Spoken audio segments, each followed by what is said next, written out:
এখন থেকে আপনার প্রিয় সিরিয়ালগুলো ফ্রিতে দেখুন এক্সক্লুসিভলি শুধুমাত্র সান নেক্সটে। এখনই অ্যাপ ডাউনলোড করুন। কি ব্যাপার তিতলি, তোমার নাকি শরীর খারাপ করছে? তোমার গা গলাচ্ছে, বমি বমি ভাব, তোমার শরীরও দুর্বল লাগছে। কি শোনো না, বলছি আমরা কোনো একটা সুখবর পেতে চলেছি, তাই না? চলো চলো ওদিকে বসবে, চলো আমি পাঁচটা চেক করবো এক্ষুনি। আমার গা বমি, মাথা ঘুরছে, সুখবর। ছোট বৌদি তুমি কি বলছো বলো তো, আমি না কিছু বুঝতে পারছি না।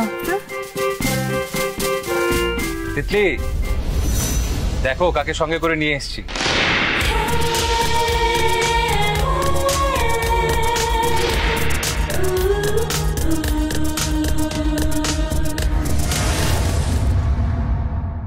তুমি কাল বলছিলে না তোমার ও বাড়ির জন্য মন খারাপ করছে?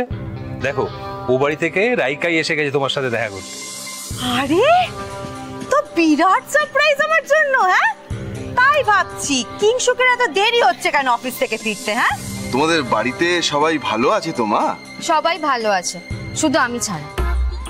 দাঁড়াও বলছি, আগে বড় ঠাম্মিকে প্রণামটা সেরে আসি। বড় ঠাম্মি, ফাইনাল সেমিস্টার শেষ হয়ে গেল, তাই তো চলে এলাম তোমাদের এখানে কটা দিন থাকবো বলে। বেঁচে থাকো মা, বেঁচে থাকো। কিন্তু কিংশুক যে তোমাকে আনতে যাবে, কই আমাকে তো কিছু বলেনি। কি করে বলবে? কেউ তো কিছু জানতোই না বড় ঠাম্মি। আমি তো কাকাইকে ফোন করে বললাম আমাকে নিয়ে আসার জন্য। ভালো করিনি বলো? হ্যাঁ হ্যাঁ, খুব ভালো করেছো। ও দিদি বলছে তোমার কি সব বমি টমি পাচ্ছিল, তো ছোট বৌদিকে দেখাবে না? বদহজম হয়েছিল, এখন ঠিক আছি আমি। রাইকা, তাহলে তুমি বসো, একটু সেটেল হও, আমি চেঞ্জ করে আসছি। ওকে? এই তিতলি বলছি, তাহলে তোমার এক্ষুনি চেক আপ করার কোনো দরকার নেই তো?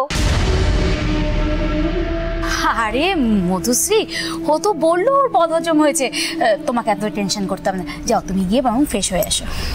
ঠিক আছে পিসিমণি। চপলা, ও নে, ওই তো ছোট বৌমা। কি বাবা, কিছু দরকার আপনার? চপলাকে বলো তো আমার ঘরে এক কাপ চা পাঠিয়ে দিতে, আর চিনি কম দিতে বলবো, ভীষণ বেশি চিনি। ঠিক আছে, আমি এক্ষুনি বলছি বাবা। এই আমি তোমাদের বাড়ির মেয়ে দাদু। তুমি তো আমাকে দেখতেই পাচ্ছ না, না দেখেই চলে যাচ্ছ।